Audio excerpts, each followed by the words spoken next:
Cliquez. Craquez. Salut Mathieu. Salut Fabienne. Bienvenue dans Bas de Carré, le podcast qui ouvre le dialogue avec les Réunionnais du monde entier. Alors ici, on reçoit des sportifs, journalistes, chefs cuisiniers, chefs d'entreprise, artistes ou encore youtubeurs, parce que chaque Réunionnais a son histoire à raconter. Ensemble, allons Bas de Carré. Allons découvrir qui ils sont et comment ils font pour garder en eux la Réunion.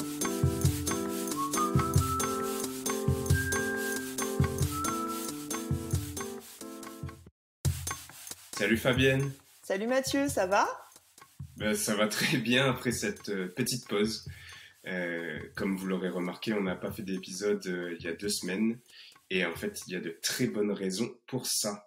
Oui, on avait besoin de prendre un petit peu de repos parce que c'était une période assez intense pour nous.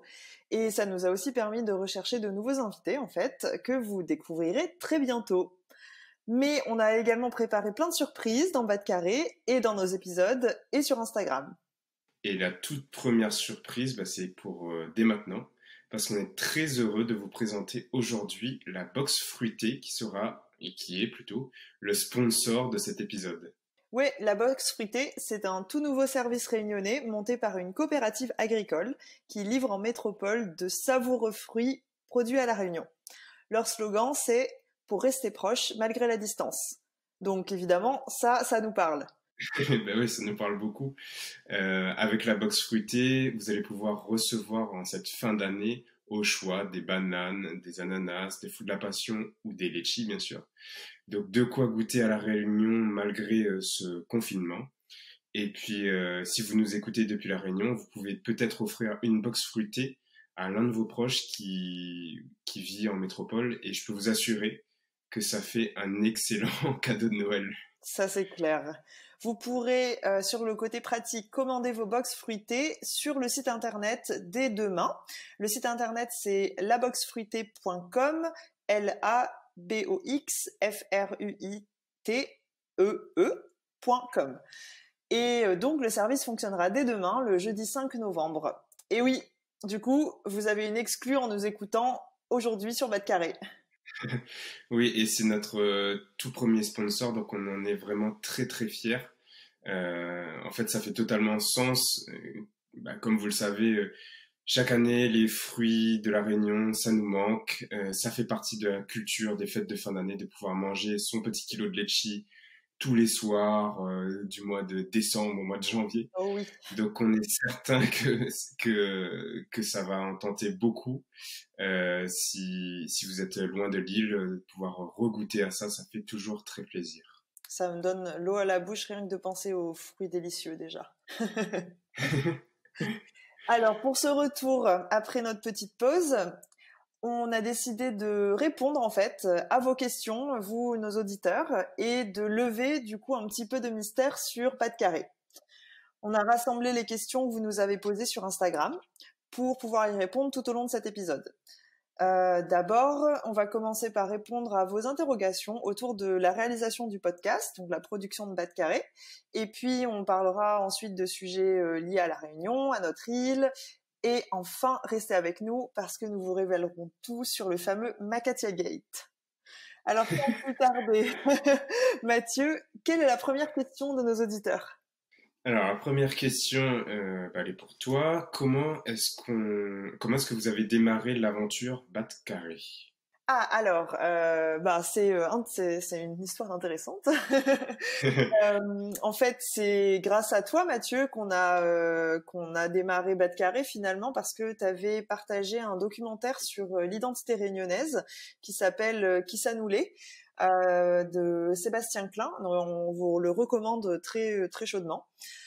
Tu l'avais partagé sur Facebook, si ma mémoire est bonne, et puis moi, ça m'avait tout de suite interpellée parce que je m'intéresse quand même depuis un petit moment à toutes ces questions identitaires, et du coup, j'avais commenté sous ton post, je me souviens, en disant quand tu veux, on en discute, et puis comme on était, je crois, au début du premier confinement, enfin en tout cas c'était au printemps. Au tout début. Ouais, voilà, c'est ça. On avait un petit peu de temps libre pendant les week-ends. Et puis finalement on s'est appelé pour en discuter et je me souviens que notre appel avait duré plusieurs heures de façon totalement inattendue. On avait vraiment débroussaillé de plein de questions et finalement pour se rendre compte qu'on se posait à peu près les mêmes questions sur d'où on venait, ce que ça veut dire pour nous d'être réunionnais, comment on s'était reçu en métropole ou bien ailleurs dans le monde. Et puis, de fil en aiguille, on s'est dit, bah, comme tous les deux, en fait, on est un peu accro à lancer des projets, je crois. Ouais, je crois que ça c'est un trait qu'on a en commun, effectivement. Oui, oui, du coup, ben voilà, c'est comme ça que tout a démarré. Je pense que après, c'est toi qui as ouvert un PowerPoint partagé en disant bon, j'ai mis des pistes pour le projet qu'on pourrait faire autour de l'identité réunionnaise.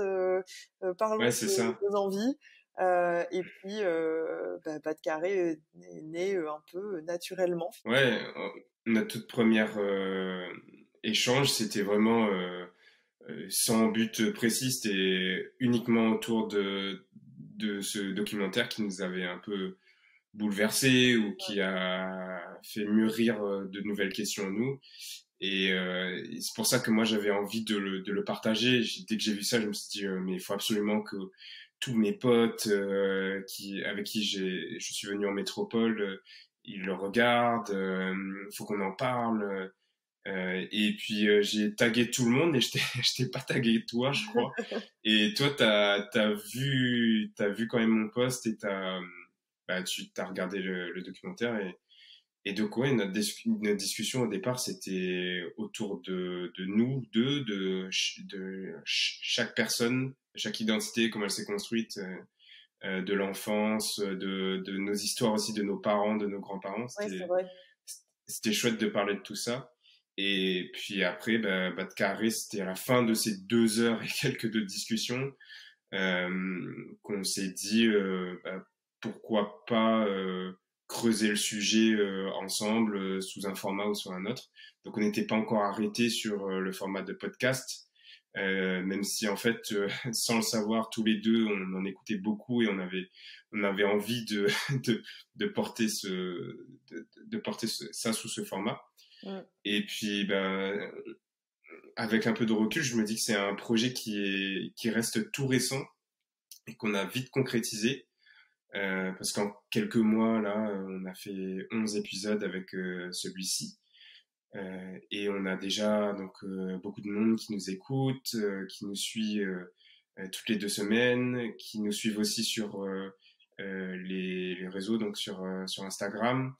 On a souvent des personnes qui nous envoient des messages privés et ça nous fait toujours très plaisir. Donc continuer, ça nous motive beaucoup pour continuer et pour aller chercher d'autres personnes.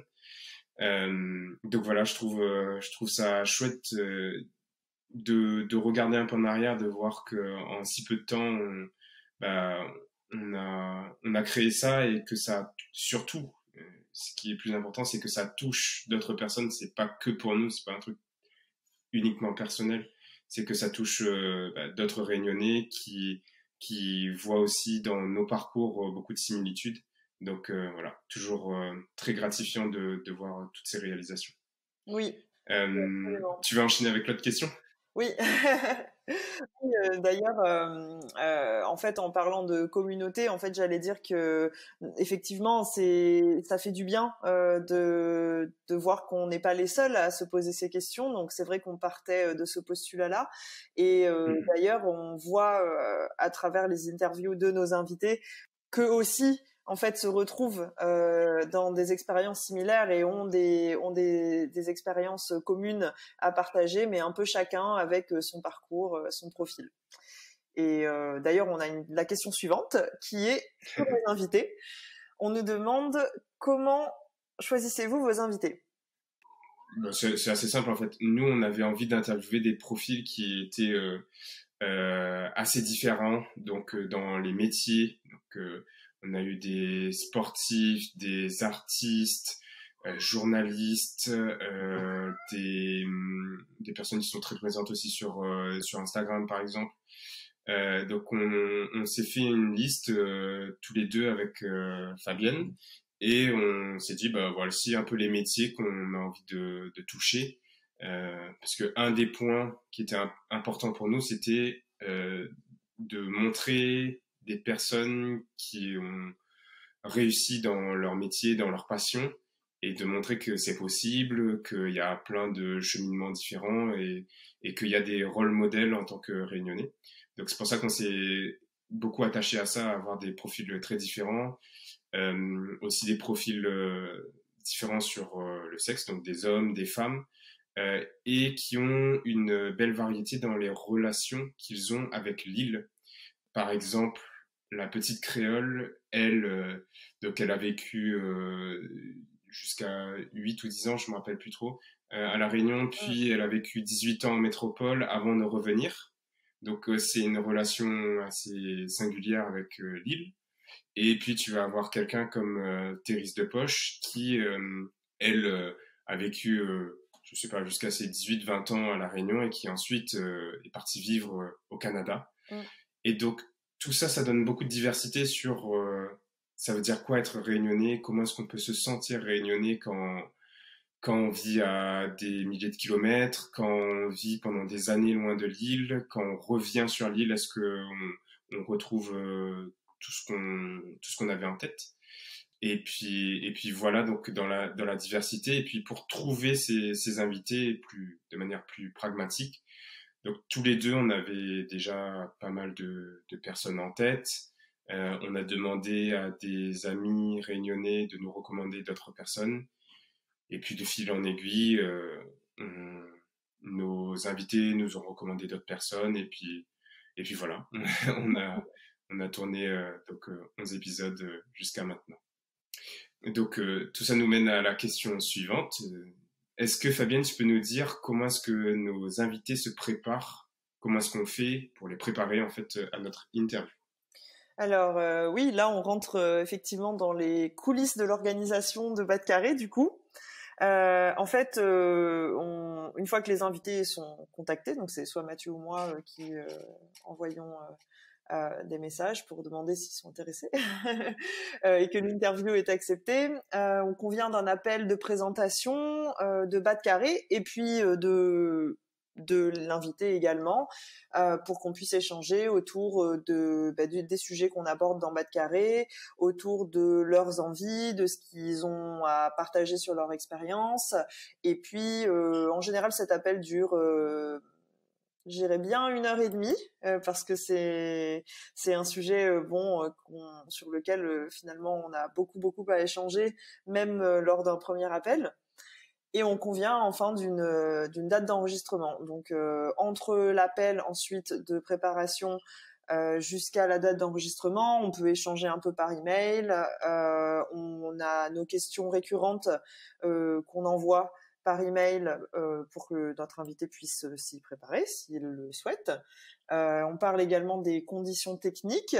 Alors, on utilise une plateforme d'enregistrement qui nous permet d'enregistrer les voix à distance, en fait, sans trop souffrir des éventuels problèmes de connexion, mais ça ne marche pas toujours.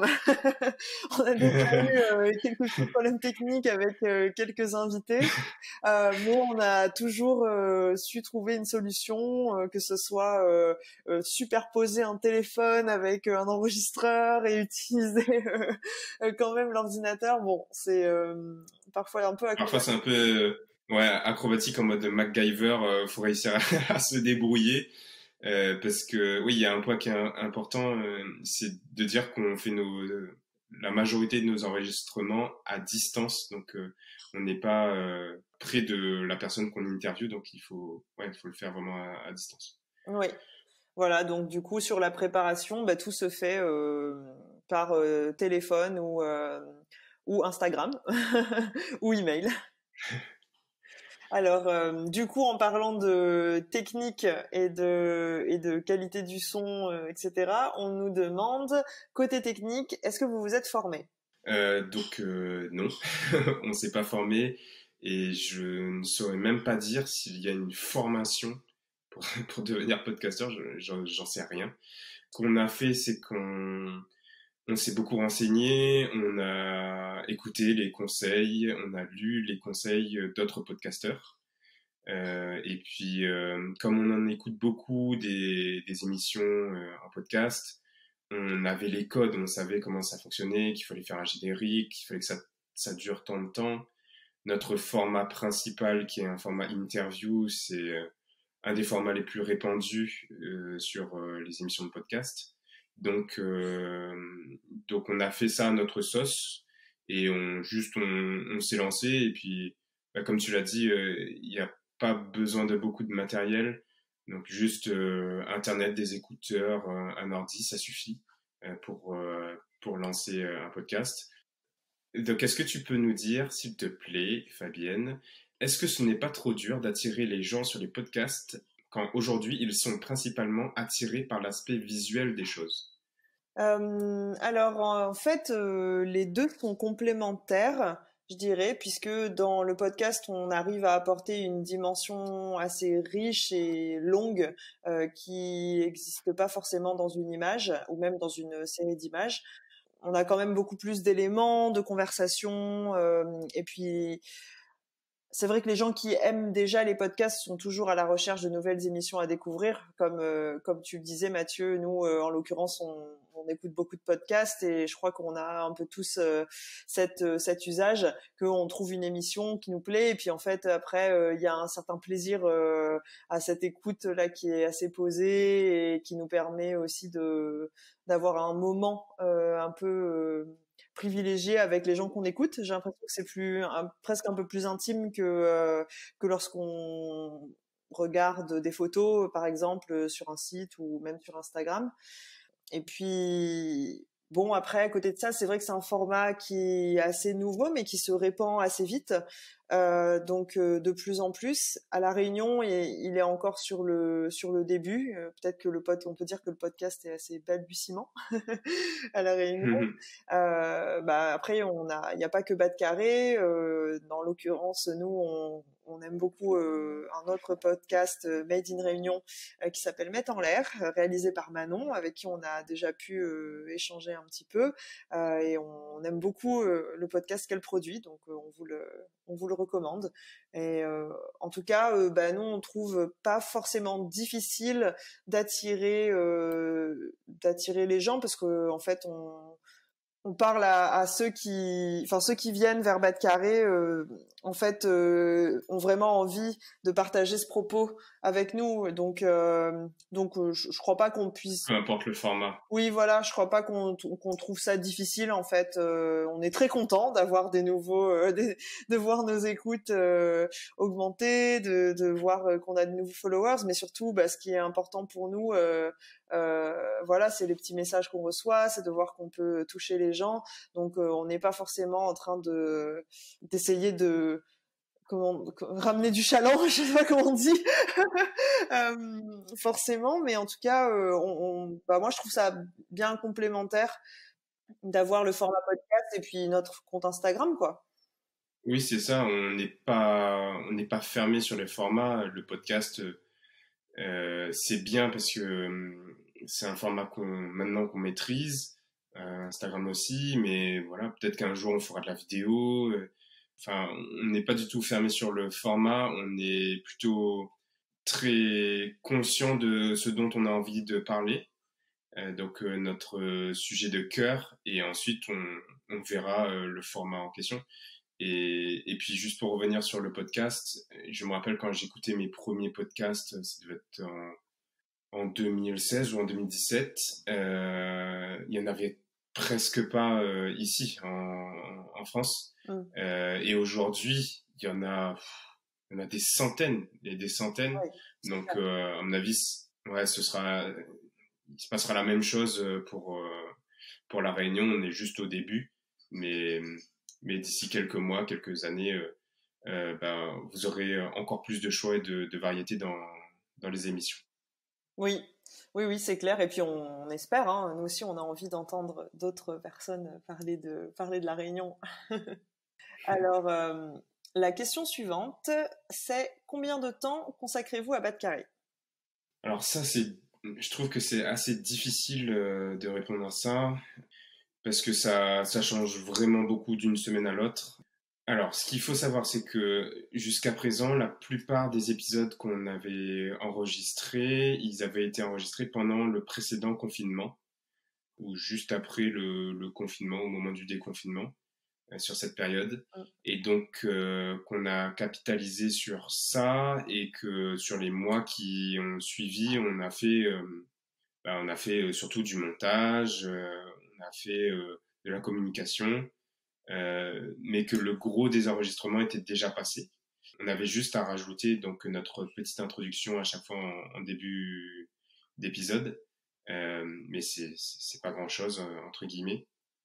Et que là, donc c'est pour ça qu'on a fait aussi cette pause, c'est qu'on a eu besoin bah, de de trouver de nouvelles personnes parce que à côté de ça, nous on a nos jobs donc respectifs. Il faut réussir à gérer ça sur nos temps perso, sur nos soirées et nos week-ends. Je crois que tout à l'heure tu l'as un peu dit en fait sur le timing, le temps consacré. Donc il y a déjà le premier appel qui dure, je sais pas, entre 30 minutes et 1h30, ça va dépendre. Ensuite, il y a l'enregistrement qui va durer à peu près 1h30 à 2h. Le temps de se caler, de régler toutes les petites problématiques techniques. Ensuite, il y a au moins 1 heure de montage. Il y a un peu de temps aussi pour équilibrer le son. Ensuite, il y a la mise en ligne. Donc, au final, ça prend du temps. Ça prend du temps sur nos soirées, sur nos week-ends. Mais comme on aime faire ça, comme c'est un sujet qui nous touche et qu'on a envie d'en parler, on a envie de faire bouger les choses, bah, ça nous convient.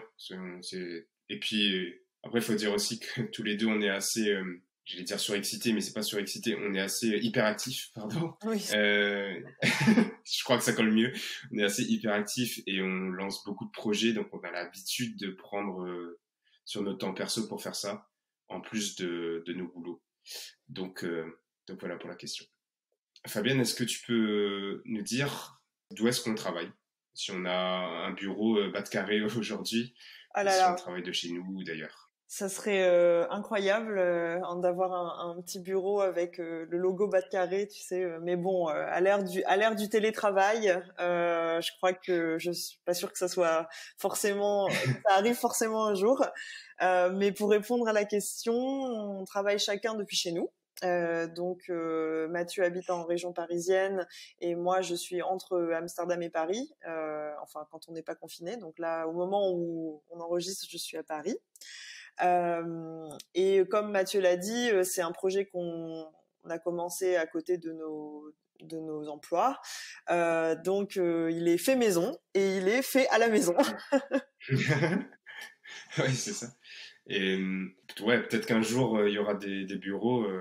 Bon, là, j'ai envie de dire on a pris de l'avance, on a anticipé les confinements, on a décidé de ne pas prendre de bureau. On va tourner les choses dans ce sens, même si c'est pas si vrai. Mais après, comme toi, tu viens régulièrement à Paris, on a l'occasion de se voir Oui, c'est vrai. durant tes passages pour un déjeuner ou... Puis bien sûr, on fait que manger, hein. Quand on se voit, on en mange Oui, c'est ça. pas, Bah, il y a toujours au moins, ouais, je crois pas qu'on se soit vu pour travailler sans avoir mangé quelque chose. hein. Ça, c'est sûr. Je pense pas que ça ait existé, mais, mais oui, mais c'est effectivement beaucoup de travail à distance, mais on est habitué aussi avec dans nos boulots, c'est aussi beaucoup ça. Oui.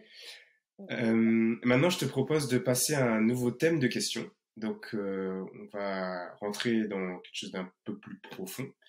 C'est questionner notre rapport à la Réunion.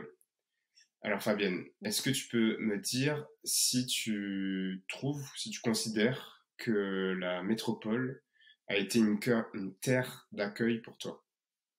Alors oui, dans un sens, parce que je crois que je l'avais déjà brièvement abordé dans le tout premier épisode qu'on avait enregistré, j'avais déjà des amis que j'avais envie de retrouver qui habitaient à Paris et un peu ailleurs aussi en France.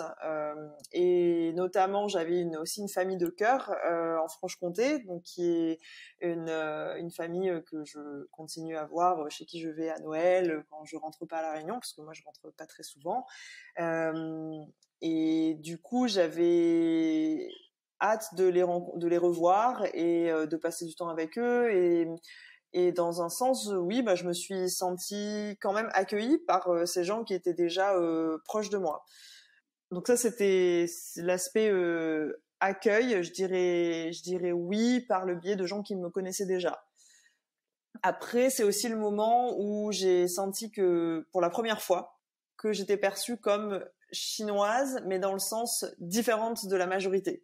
Donc c'est la première fois que j'ai réalisé que j'avais pas le même physique en fait que la majorité des gens. Et c'est vrai que c'est quelque chose que je sentais pas du tout à La Réunion, même si on peut te qualifier de chinois, mais c'est un peu normal puisque tout le monde a une communauté en fait, donc une couleur, donc c'est pas, on te pointe pas du doigt en te faisant remarquer que tu es différent. Et c'est vrai que bah moi pour la première fois ça je l'ai ressenti, que j'étais perçue différemment en venant à Paris faire mes études. Donc c'était un peu un syndrome, je sais pas comment on dit d'ailleurs, c'était un peu schizophrénique parfois, parce qu'après à côté de ça je me sentais très française, donc je suis venue faire une prépa littéraire, j'étais en spécialité littérature, donc j'avais des références intellectuelles, on va dire, culturelles très françaises, je pense.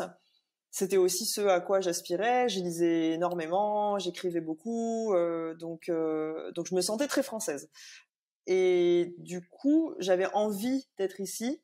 Et je pense que l'accueil, c'est peut-être aussi un peu l'accueil qu'on se crée. Enfin, moi, je me suis très bien intégrée, je crois, avec les personnes que j'ai rencontrées pendant mes études. Donc, je dirais que oui, c'était une bonne terre d'accueil quand je suis venue plus jeune, enfin, il y a presque 15 ans maintenant. Et toi? Alors, du coup, la terre d'accueil, je trouve que c'est un peu fort parce qu'il y a personne qui m'a accueilli avec un bouquet de fleurs ou une couronne de fleurs quand je suis arrivé à l'aéroport. J'étais poussé à venir ici pour continuer mes études. C'était une suite logique. Et puis, enfin, j'en avais envie en fait de vivre ici, mais je considère pas que c'est une terre d'accueil. Je pense que si j'étais parti ailleurs, au Canada, je sais pas, en Angleterre ou ailleurs, je sais pas si ça aurait fait une énorme différence à part la proximité culturelle, mais j'ai pas été considéré comme réunionnais. Enfin si, les gens qui étaient dans mon école se disaient ah c'est le réunionnais et tout. Ah ouais, quand même. Mais oui quand même, mais je sais pas, il y avait pas d'aménagement, c'est un peu fort quoi. Mais il y avait pas de, ouais il y avait pas trop de différence entre un Réunionnais ou un Breton en gros. Dans l'école, il se passe rien de plus et on va pas, ils m'ont pas facilité les choses, ils m'ont pas facilité les choses pour trouver un appartement, pour décrocher une bourse. En fait, tu fais tout un peu tout seul. Donc en ça, je trouve que c'est pas une terre d'accueil. Après, j'étais quand même très heureux de vivre tout ce que j'ai vécu. Mais il faut comprendre que quand tu arrives ici, tu finis par te recréer un peu ta famille, tu te recrées ta vie sociale, tu continues de passer des coups de fil auprès de ta famille pour garder ce lien fort. Ouais. Mais tous tes week-ends, tes fêtes de fin d'année, bah, tu les passes soit tout seul, soit avec le peu de famille que tu as ici ou tes amis avec qui tu as créé ta nouvelle famille. Donc moi je trouve que c'est pas une terre d'accueil. Ouais, ok, je vois ce que tu veux dire. Et d'ailleurs, du coup, à l'inverse, on nous demande le retour, vous le voyez comment? Un jour, jamais, bientôt? Bah, ça, c'est dur aussi, hein. Franchement, j'ai beaucoup de mal à me positionner là-dessus. Et dès mon départ, en fait, cette question elle s'est posée de je pars, mais pourquoi est-ce que je pars? Quand je reviens, je suis bien. Pourquoi est-ce que je reste pas? Quand est-ce que je reviens? En fait, ici en métropole, j'ai ma vie sociale, j'ai mon boulot. Je connais cette vie parce que je l'ai vécu en adulte. À La Réunion, j'ai ma famille, mais j'ai connu qu'une vie d'enfance et d'adolescence et de tout jeune adulte. Donc ça fait peur aussi. Enfin, moi, ça me fait peur de rentrer. Mm. Même si dans le fond, j'en ai envie, je sais que mon chez moi, c'est là-bas. Donc la réponse c'est un jour. Je sais pas si c'est bientôt. J'aimerais que ce soit dans pas trop longtemps. Mais déjà, mon premier pas vers ça, c'est que j'ai envie de faire un peu plus d'aller-retour entre ici et La Réunion. J'en faisais pas beaucoup, quand même plus que toi, Oui. mais j'en faisais pas énormément. Je connais des gens qui rentrent à chaque fois pour les fêtes. Ils ont cette chance et aussi ils utilisent leurs vacances pour aller là-bas. Moi, j'avais aussi envie d'utiliser mes vacances pour visiter d'autres pays, voyager, découvrir autre chose. Maintenant, j'ai envie de regoûter un peu à mon chez moi. Et toi, Fabienne, c'est quoi ta réponse? Ben moi, un peu comme toi, en fait, je pense de plus en plus à rentrer. Et effectivement, j'utilisais pas mes vacances jusqu'à présent pour vraiment rentrer à La Réunion. Je rentre même pas une fois par an en fait. Et pour autant, alors que j'avais jamais vraiment envisagé c'est-à-dire avant, il y a 2 ans peut-être, pour moi c'était hors de question de rentrer parce que j'avais vraiment cette vie hyper frénétique de voyager partout. Donc, j'ai fait le tour du monde pendant 5 ans, j'ai vécu dans plein de grandes villes, j'avais vraiment cette soif de voir ailleurs, voir autre chose, et ça me semblait impensable de retourner à La Réunion. J'avais l'impression que je sais pas, qu'il y aurait pas de boulot, que j'aurais pas d'amis, ce qui est le cas en fait. J'ai quand même tout, effectivement, comme toi, ma vie sociale qui est principalement entre Paris et Berlin en fait. Donc résultat de mes Berlin? vagabondages. Ouais, ouais.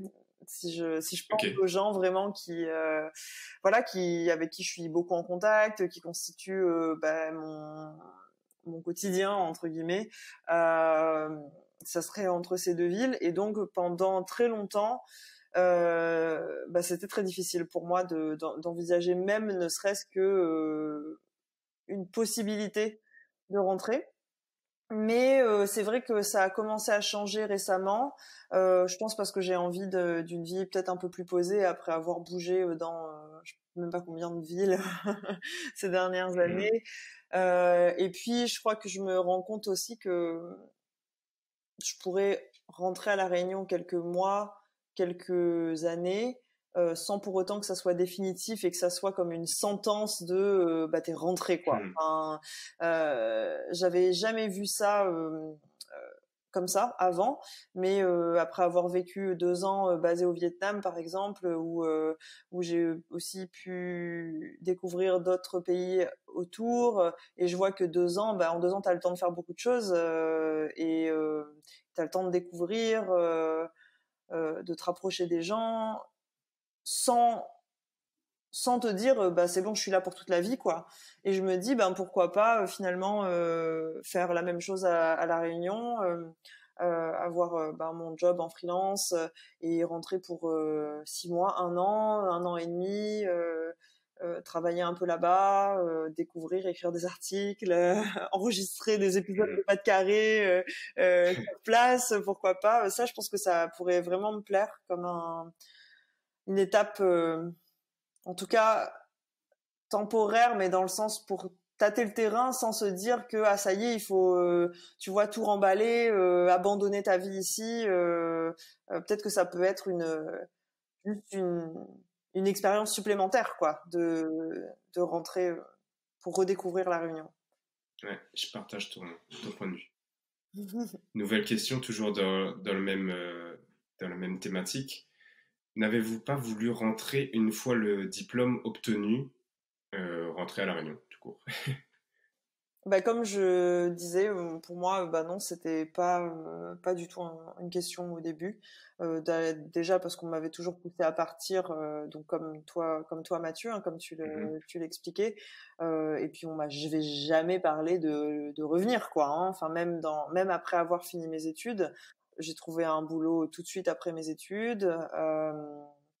Et puis voilà, je me suis pas du tout posé la question en fait parce que la réussite entre guillemets, c'était de d'avoir un boulot. Moi, j'ai trouvé un boulot dans une agence de com parisienne. C'est très bien passé. J'aimais ce que je faisais. J'avais envie d'avoir cette vie dans une. Alors, j'avais pas forcément envie de rester à Paris, mais en tout cas, en termes de carrière, c'était ce que j'avais envie de faire. Donc c'est vrai que ça m'a pas vraiment traversé l'esprit, même s'il y avait beaucoup de gens qui me demandaient en fait si je voulais pas revenir et c'était vraiment bah non, j'avais pas envie. Et effectivement, bah, l'envie du retour aujourd'hui, après 15 ans Mhm. loin, bah c'est autre chose quoi. C'est autre chose parce que le temps passe, ma famille est toujours à La Réunion, elle me manque et puis je crois qu'on a aussi mûri le fait de vouloir transmettre nos compétences et c'est aussi compétences et expériences qu'on n'avait pas en fait juste après avoir obtenu notre diplôme et avec le recul de l'expérience d'avoir travaillé et tout j'ai l'impression qu'on a peut-être plus envie qu'on se rend mieux compte qu'on pourrait rapporter nos compétences, nos expériences, nos connaissances, nos expertises euh, à La Réunion et pour les transmettre, les partager en tout cas, moi, ça me plairait beaucoup aujourd'hui de pouvoir ouais, développer un réseau enfin, développer un réseau, partager mon expertise dans les réseaux sociaux, en marketing et tout ça, et puis dans l'entrepreneuriat aussi à La Réunion. Et toi, Mathieu? Bah, c'est tout pareil que toi. Donc non, j'avais pas envie de rentrer une fois le diplôme obtenu. Déjà parce que l'école te pousse à trouver un job très vite après ça. Donc souvent tu fais ton stage de fin d'études et tu espères que cette entreprise va t'embaucher. Ton stage de fin d'études, enfin moi pour ma part je l'ai fait pardon, à Paris. Mm. Et après j'ai naturellement candidaté à Paris. J'ai pas cherché plus loin. Et même suite à ce stage, j'étais en train de me dire ouais, là il faut que j'apprenne un maximum ici et puis ensuite je vais aller apprendre euh, aux États-Unis, dans la Silicon Valley, comme ça je serai au, à la pointe de l'innovation des startups. Il y aura aucun produit plus innovant qui puisse sortir sur le marché sans que ça sorte de là et que ça découle dans d'autres pays. Ensuite, je pourrais ramener une innovation. Enfin, j'étais dans un délire très start-upper. Je vous rassure, je me suis calmé, je me suis bien calmé là-dessus. Mais tout ça pour dire que ouais, j'avais vraiment une ambition et une envie qui était tournée vers quelque chose de plus grand. C'est pas le bon terme parce que je trouve que c'est aussi très grand de rentrer à La Réunion, mais vers tout ce qu'on nous a poussé quoi, vers tout ce qu'on nous a montré pardon, comme symbole de réussite. Et donc maintenant que j'ai plus ce recul, j'ai envie de construire petit à petit mon retour à La Réunion et aussi comme toi ne pas me fermer de porte. Donc, si j'ai envie de vivre quelque temps à La Réunion, puis de repartir, bah, c'est le faire. Et puis, trouver quelque chose d'assez fluide et qui dépend de la vie, des choix de vie, je sais pas moi, le fait de se marier, d'avoir des enfants, tout ça, ça participe aussi à t'ancrer sur un territoire. Oui, bien sûr. Et ce retour aussi à La Réunion, il est beaucoup nourri, comme toi, par l'envie de rapporter mon expérience. Après, ce qu'on dit, c'est pas qu'on apporte des compétences qui n'existent pas sur place ou quoi. Oui, non, pas du tout. C'est que ici, qu'on soit à Paris ou à Amsterdam, on voit qu'on a une valeur, on apporte des compétences à des entreprises, à des clients, et que on pourrait aussi le faire pour des entreprises qui nous touchent plus, parce que c'est les entreprises réunionnaises, parce qu'on a envie de faire décoller leur business, par exemple. Donc ouais, maintenant je suis très ambitieux sur mon retour à La Réunion. On a programmé des vacances et j'ai bien envie d'organiser des conférences à La Réunion sur des sujets qui me touchent particulièrement, des thèmes que j'adore, qui sont l'entrepreneuriat, pour ne citer que ça. Donc ouais, j'ai vraiment envie d'orienter un peu ma carrière vers La Réunion aujourd'hui. Oui, et puis pour rebondir sur ce que tu viens de dire, c'est aussi, j'ai l'impression pour nous une forme de ça va, c'est aussi bien partager nos compétences, mais aussi nous apprendre d'entreprises et d'un territoire qu'on a quitté en fait et qu'on connaît plus. Et on évolue quand même dans les mêmes villes là en Europe depuis presque 10 ans maintenant. Donc je crois que moi, de mon côté en tout cas, et j'imagine que pour toi c'est un peu pareil, cette stimulation de vouloir découvrir aussi, commencer à La Réunion aujourd'hui, tout le côté digital, les innovations et tout, c'est la recherche un peu de cette nouveauté qui est hyper excitante, je trouve, et qui, je crois, nous pousse à faire aussi nos projets, nous pousse à toujours aller vers les entrepreneurs et tout. Finalement, c'est sûr qu'à La Réunion, c'est très différent de Paris, et ça serait aussi différent que si on allait dans n'importe quelle autre province de France, je suis certaine. Et je pense qu'il y a un peu, enfin moi je le ressens, cette excitation de on va voir quelque chose de nouveau quoi, qu'on n'a pas expérimenté avant. Donc voilà, c'est aussi, ça serait aussi une super aventure pour nous. Ouais, ça c'est clair. On va changer de thème. Oui. On a on a une question, enfin on a des questions sur un de nos sujets qui nous tient vraiment à cœur, c'est la nourriture. Et effectivement, on ne serait pas des Réunionnais dignes de ce nom si on n'abordait pas ce thème-là dans une FAQ. Première question, je te la pose, Fabienne. Ok. Est-ce que tu continues à manger créole même à 10 000 km? Alors, est-ce que je suis une Réunionnaise digne de ce nom en répondant à cette question? Parce que de mon côté, en vrai, pas tellement. C'est très occasionnel. D'une part parce que je mange beaucoup chinois, donc comme je vous avais dit dans l'épisode sur le goût pays, ma maman cuisine beaucoup chinois, et donc on mangeait beaucoup chinois quand je vivais chez mes parents. Donc étant basée dans Paris 13 quand je viens à Paris, c'est vrai que j'ai tendance à manger beaucoup de cuisine chinoise et beaucoup moins de cuisine créole, parce que notamment j'ai l'impression que si c'est pas cuisiné à La Réunion, et ça sera pas bon. J'ai pas les marmites, là, Ah ouais. j'ai pas le feu, j'ai pas le même le gros pois. Je me dis ah non, mais ça je ne saurais pas faire, hein. Tu vois, bon, donc même les lentilles, j'ose pas faire, tu vois. C'est horrible. Je révèle Oh là là. les dessous de ma cuisine qui n'est pas du tout créole. Euh... mais Ça, en fait, il y a un côté un peu sacré pour toi dans cette cuisine. Ouais, exactement. Et c'est vrai que autant je sais cuisiner chinois, donc je peux préparer un truc vite fait et tout. C'est beaucoup plus facile pour moi. Alors que créole, j'ai l'impression, oui, que ça demande. Il y a le goût pays qui est pas là, quoi. Et C'est toi, clair. alors, tu manges toujours créole? Rarement aussi, hein. Dans le fond, mes habitudes alimentaires ont beaucoup changé. Avant, c'était riz midi et soir, et maintenant c'est plus du tout le cas. Et puis les repas créoles, c'est plutôt les repas de fête. Quand j'invite très régulièrement, quand même, je fais des repas créoles. On va dire que en cette période de Covid, les invitations se faisant rares, Ouais. je vais du coup moins cuisiner créole. Mais j'ai quand même envie bah là, quand je vais rentrer, j'ai envie d'apprendre de nouvelles recettes pour avoir ouais. Mais je sais quand même que ça reviendra pas dans mon quotidien.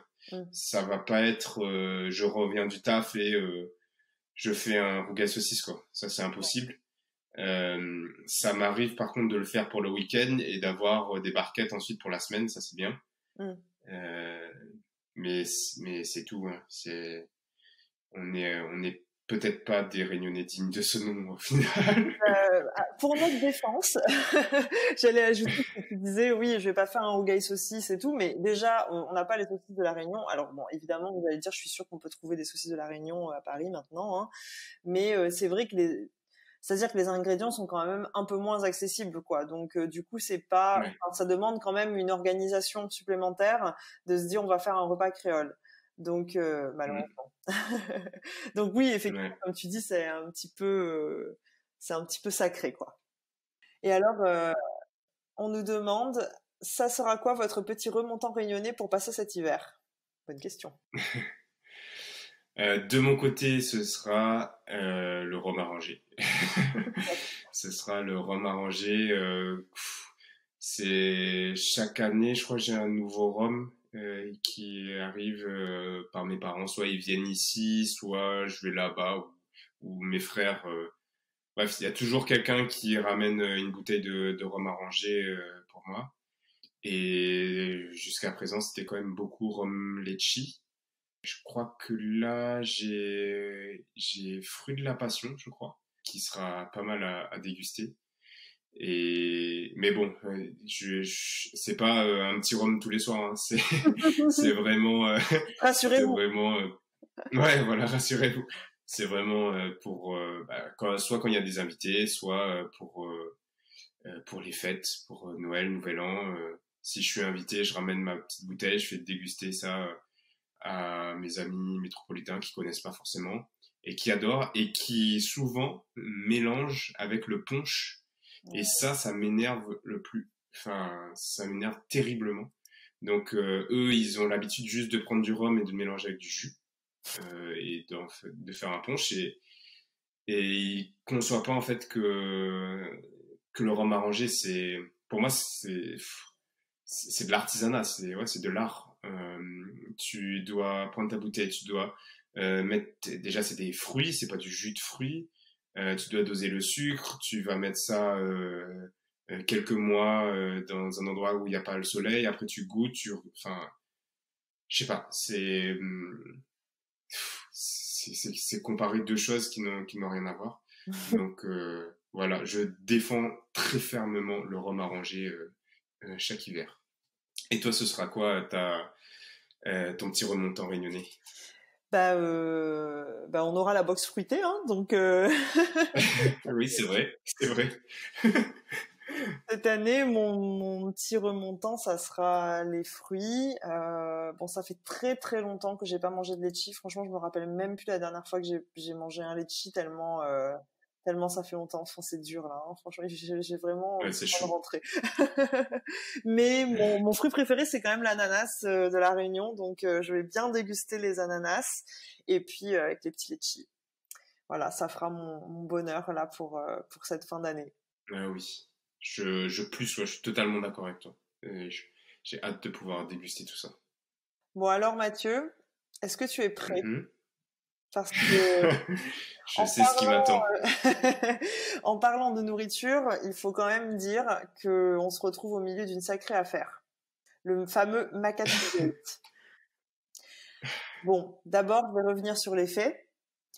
Le 20 octobre 2020, nous vous avons proposé un ou préfère sur Instagram qui mettait en scène un beau duel entre le pâté créole et le macatia. Vous avez d'ailleurs... Attends, là, je te vois avec une toge d'avocat en train Moi, je suis sur le banc des accusés, mais je t'écoute. Très bien. Vous avez d'ailleurs été nombreux à célébrer le Makatia. 72% des voix contre 28. Mais c'est alors qu'il y a eu une fuite dans nos documents. Nous ne révélerons pas la taupe. Et cette fameuse fuite a levé au grand jour le commentaire de Mathieu, et c'est ce fameux commentaire qui a mis le feu aux poudres ce jour-là. Je cite, « Je vois pas l'intérêt dans Makatia ». Un commentaire qui a valu 2 lignes d'émojis scandalisés pour réaction dans notre conversation WhatsApp. Inutile après ça de vous dire que le hashtag MakatiaGate s'est retrouvé en top tweet derrière reconfinement en moins de 24 heures. Aujourd'hui, une fidèle auditrice de Bête Carré se fait le porte-parole du peuple et nous demande « Qu'est-ce que les Makatia ont bien pu faire à Mathieu pour qu'il les déteste comme ça ?» Mathieu, quelqu'un pour ta défense. En fait, je pense que vous allez encore plus me haïr. Mais je ne déteste pas les Makatia, mais je suis totalement indifférent. Dans le sens où je comprends pas en fait c'est quoi le délire, c'est quoi, pour moi c'est un petit pain et voilà, et je préfère prendre ma tradition parce que c'est un grand pain plutôt que de prendre un petit pain, tu vois.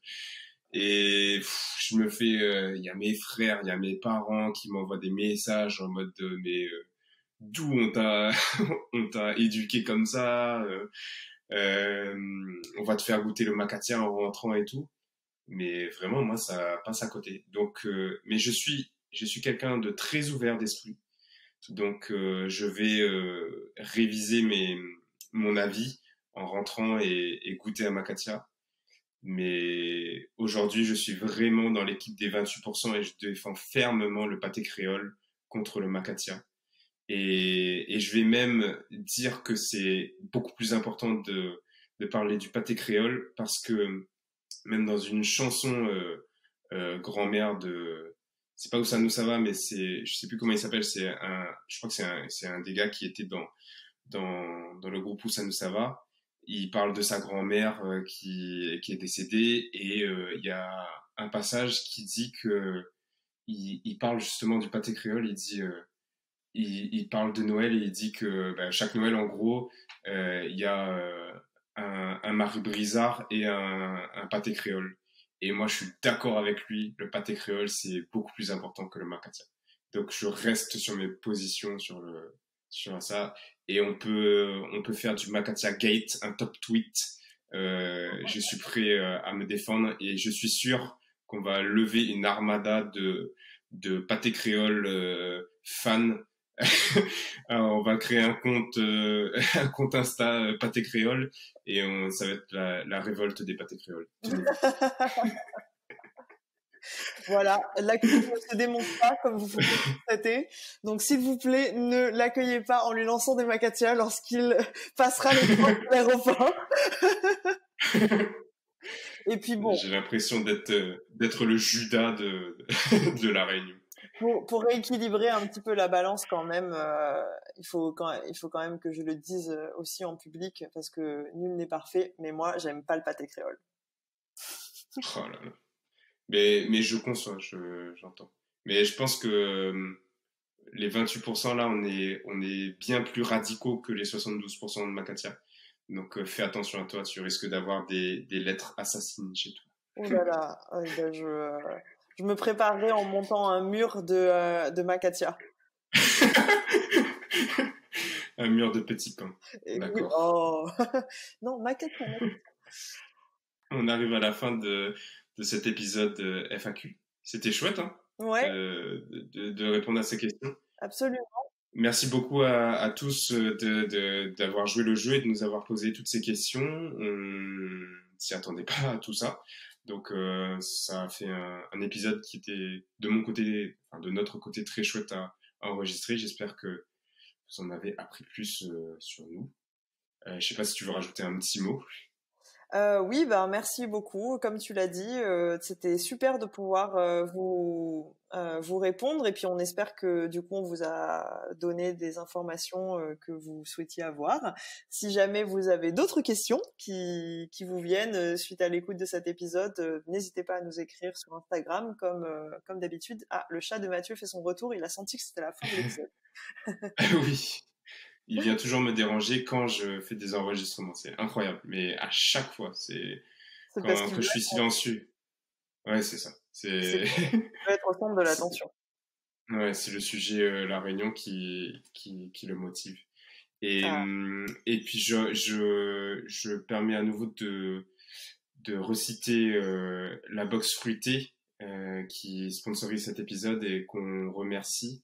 Donc dès demain, allez commander votre box ou offrez-la à vos amis les plus proches qui sont loin au final.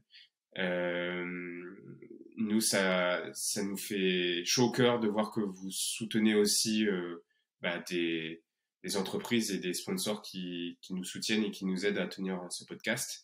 Vous pouvez les suivre aussi sur Instagram. Ils ont une super page Insta oui, avec du très beau contenu. Et puis oui. sinon, sur leur site internet, Oui. laboxfruitée.com. Absolument. On vous encourage à les suivre. En plus, vous pourrez en savoir plus sur les producteurs qui produisent les fruits de la box fruitée. Donc ça, c'est quand même euh, assez rare de vraiment savoir qui a planté vos fruits. Hein. Ouais, Donc, de mettre en avant l'agriculteur, c'est rare. Souvent, enfin, on voit le fruit on voit le fruit et qui est le résultat, mais je trouve ça chouette aussi de mettre en avant l'agriculteur. oui, absolument. Et merci encore à tous. Et puis on se retrouve dans 2 semaines pour un nouvel épisode. Bisous à toutes. Bisous, ciao. On espère que cet épisode vous a plu. Si vous voulez nous encourager et nous aider à rencontrer des invités toujours plus extraordinaires, laissez-nous 5 étoiles sur Apple Podcast. Retrouvez-nous sur Instagram, @batcarré, @bat-kare, pour échanger et ne rien manquer. On se retrouve dans 2 semaines pour un nouvel épisode. Bisous à toutes!